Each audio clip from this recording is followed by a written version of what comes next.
3 kali saya mengalami kapal tenggelam, termasuk 1 kali ketika saya berada di laut sepanjang malam sampai besok sorenya. Dalam perjalanan seringkali saya terancam bahaya sungai, bahaya perampok, bahaya dari bangsa saya sendiri, dan bahaya dari orang bukan Yahudi.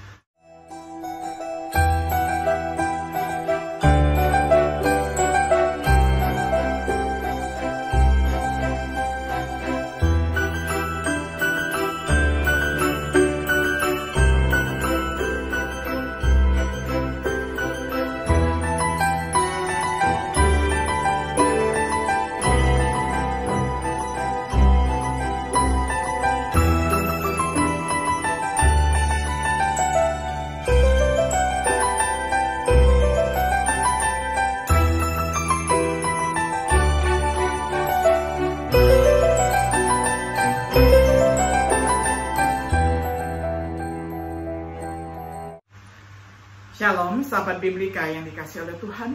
Sungguh senang kita dapat berjumpa kembali di dalam acara Refleksi Sahabat Biblika. Pada hari ini kita tiba pada episode yang keempat di dalam serial pembahasan kitab Galatia dengan tema Pertobatan Paulus yang menakjubkan. Kita akan membaca firman Tuhan bersama-sama dari Galatia pasal pertama ayat 11 hingga ayat yang ke-24. Saya akan bacakan untuk kita semuanya di dalam terjemahan sederhana Indonesia. Kalian pasti sudah tahu betapa ketatnya cara hidup saya dulu dalam agama Yahudi. Kalian juga sudah mendengar bagaimana saya sangat menganiaya semua pengikut Kristus, yaitu anggota jemaat Allah, dan berusaha membinasakan mereka.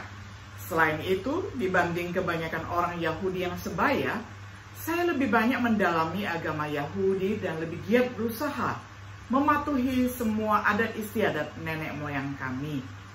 Tapi dulu saya tidak menyadari bahwa Allah sudah lama mempunyai rencana yang luar biasa untuk saya.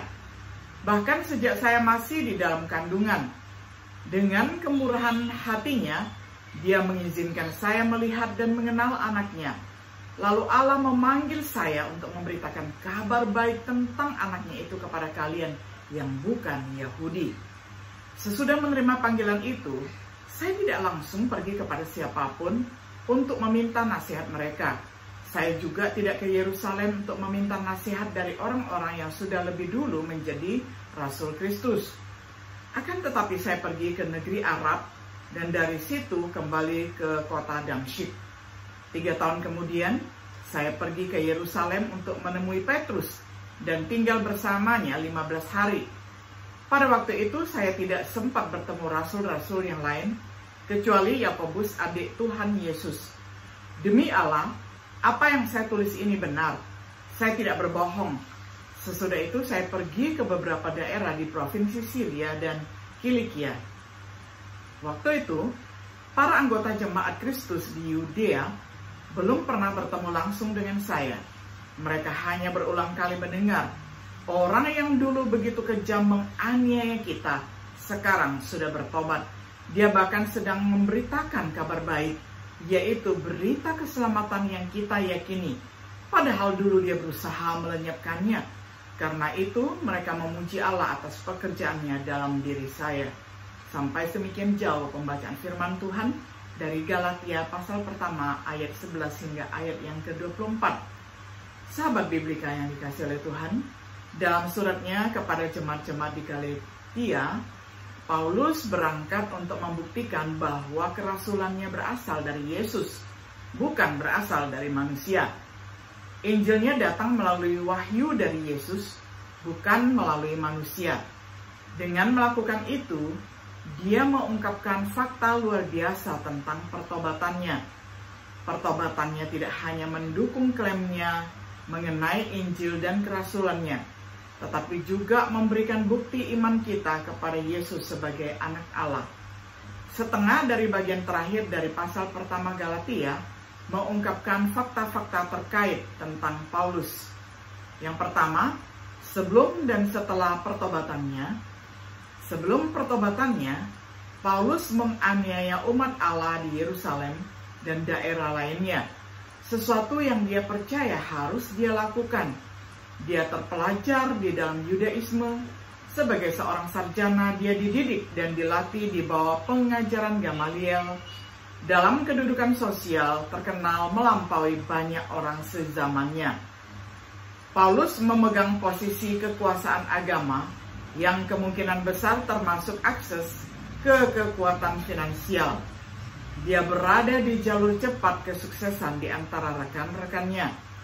Dia bersemangat untuk tradisi nenek moyang dan agamanya. Bangga menjadi orang Ibrani.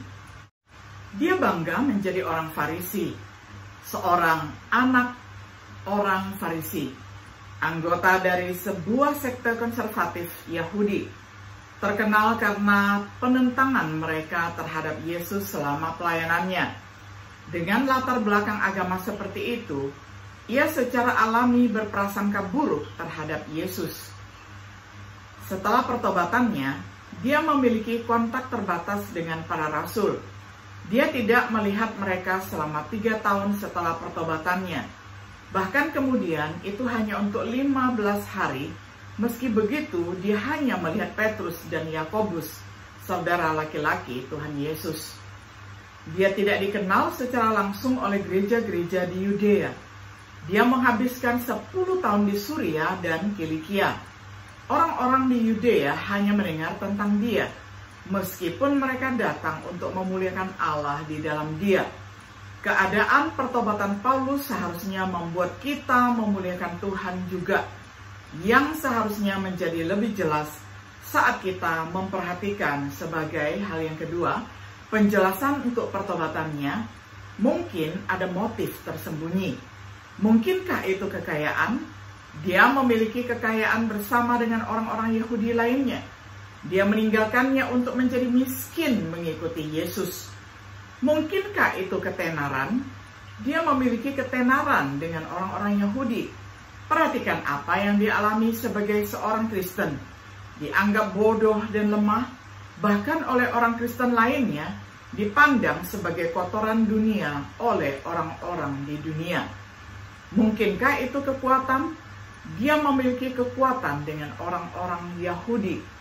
Bandingkan ini dengan apa yang dia derita sebagai seorang Kristen.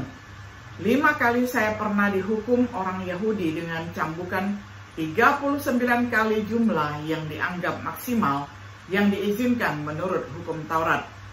3 kali saya dihukum pemerintah Roma dengan pukulan tongkat kayu. 1 kali saya hampir mati karena dilempari batu. 3 kali saya mengalami kapal tenggelam, termasuk 1 kali ketika saya berada di laut sepanjang malam sampai besok sorenya.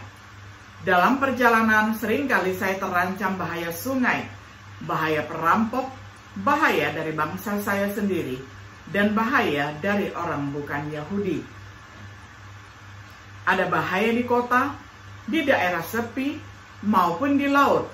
Saya juga menghadapi bahaya dari orang-orang yang menyamar sebagai saudara seiman. Saya sering mengerjakan pekerjaan berat, berjuang keras, dan tidak tidur. Seringkali saya kelaparan dan kehausan, bahkan menahan lapar karena tidak ada makanan. Saya sering kedinginan dan kekurangan pakaian. Lebih daripada semua tekanan jasmani itu, setiap hari saya merasa terbeban karena pergumulan-pergumulan dari semua jemaat. 2 Korintus 11 ayat 24-28. Memang tidak ada motif tersembunyi yang dapat ditemukan untuk menjelaskan pertobatan Paulus. Mungkin dia tertipu. Lalu siapa yang menipunya? Teman tidak akan, karena dia terkenal melawan orang-orang Kristen. Orang Kristen tidak bisa karena penganiayaan terhadap mereka, menempatkan mereka ke dalam penjara, mengejar mereka ke kota-kota lain. Bahkan setelah pertobatannya, banyak yang takut kepadanya. Kesaksiannya tidak memungkinkan adanya kemungkinan penipuan. Dia mengaku menerima Injilnya dari Yesus, bukan dari manusia. Dia mengaku melihat Yesus dibangkitkan dari kematian. Sifat empiris dari kesaksiannya menghalangi kemungkinan penipuan. Mungkin dia gila. Begitulah kesimpulan Festus, sang gubernur, ketika mendengarkan kesaksian Paulus. Yang lain telah mencoba menjelaskan pertobatannya dalam istilah psikologis, Bahkan penganiayaannya yang intens terhadap orang-orang Kristen memberinya hati nurani yang dipenuhi rasa bersalah. Teori itu dikombinasikan dengan panas di jalan menuju Damaskus. Dia menjadi mengigau dan hanya berpikir dia melihat Yesus. Namun perhatikan kesaksian Paulus. Dia memiliki hati nurani yang bersih tentang menganiaya orang Kristen. Kisah Para Rasul 23 ayat 1. Itu adalah sesuatu yang dia pikir harus dia lakukan. Kisah Rasul 26 ayat 9. Dia melakukannya karena ketidaktahuan. Yang dia tahu dia menerima belas kasihan. 1 Timotius 1 ayat 13. Dia bilang dia melihat Yesus lebih dari satu kali. Tidak hanya di jalan menuju Damaskus, tetapi pada kesempatan lain juga. Malam itu Tuhan juga menampakkan diri di samping Paulus dan berkata, "Jangan takut Paulus, sebagaimana kamu sudah bersaksi tentang aku di Yerusalem, begitu jugalah kamu akan bersaksi tentang aku di Roma." Kisah Para Rasul 23 ayat 11. Baca surat-suratnya. Apakah itu tampak seperti surat yang ditulis oleh orang gila? Satu-satunya penjelasan yang masuk akal, dia melihat Yesus. Penjelasan yang diberikan oleh Paulus sendiri di hadapan orang-orang yang hendak menangkapnya di Yerusalem dapat dibaca di dalam Kisah Para Rasul 22 ayat 1-16. Di hadapan Raja Agripa dan Festus, sang gubernur. Kisah Para Rasul 26 ayat 12-23. Ini adalah satu-satunya penjelasan yang menjelaskan pertobatannya. Mengapa dia rela mengorbankan kekayaan, ketenaran, dan kekuasaan? Mengapa dia rela menderita kemiskinan, rasa malu, dan penganiayaan seperti yang dia katakan? Saya berusaha untuk tetap taat kepada penglihatan dari surga itu. Kisah Rasul 26 ayat 19. Sahabat Biblika yang dikasihi oleh Tuhan, sebagai kesimpulan, pertobatan Paulus yang menakjubkan paling tepat dijelaskan oleh kesaksiannya sendiri, bahwa Yesus yang bangkitlah yang menampakkan diri kepadanya, bukan sekali, tetapi terus-menerus sepanjang sisa hidupnya, melayani sebagai salah satu bukti terbesar kebangkitan Yesus.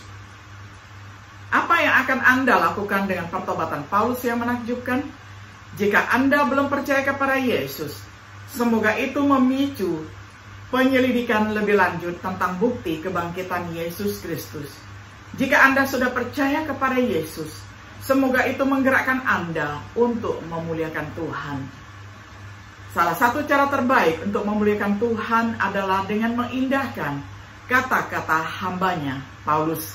Siapa yang akan membuat kita mengenal dan menaati dia yang Paulus lihat di jalan menuju Damaskus, yang telah menulis tentang kehidupan dan kebebasan sejati yang ditawarkan Yesus kepada semua orang yang percaya dan taat. Salah satu cara terbaik untuk memuliakan Tuhan adalah dengan mengindahkan kata-kata hambanya Paulus.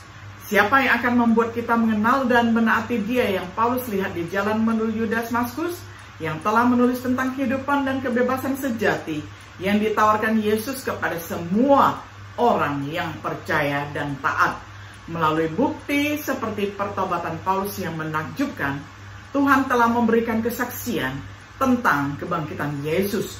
Sudahkah Anda menanggapi bukti ini dengan ketaatan iman? Sahabat Biblika yang dikasihi oleh Tuhan, kiranya kita boleh mengambil teladan dari kesaksian Paulus ini, sehingga pertobatannya yang menakjubkan, yang mengagumkan, itu boleh memacu kita juga untuk terus-menerus melayani Allah yang Paulus layani. Allah kita adalah Allah yang sama, Allah yang hidup, Allah yang senantiasa memperhatikan kita. Kiranya Tuhan Yesus senantiasa menyertai dan memberkati kita semuanya. Shalom.